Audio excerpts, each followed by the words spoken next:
او د خدای کلام په یحیی نازل شو چې د الیشبا زوی و. هغه په اردن کې غیر چاپیره وګرځېدو او دای ویل چې د توبې بپتسمه والی نو ګناهونه به مو معاف شي. د ګناهونو نه راګرځئ او بپتسمه واخلئ او خدای پاک به ستاسو ګناهونه معاف کړي. او لکه څنګه چې د یشیا نبی په صحیفه کې لیکلی شوي دي، په بیابان کې د نارې وهونکي آواز دی، د مالک دپاره لاره جوړه کوي،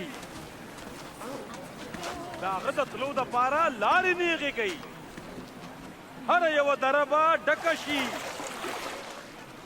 او هره یوه غونډۍ او غر به اوار شي، کږې لارې به نیغې شي او ناهمواره لارې به اوارې شي او ټول مخلوق به د خدای پاک خلاصون ویني.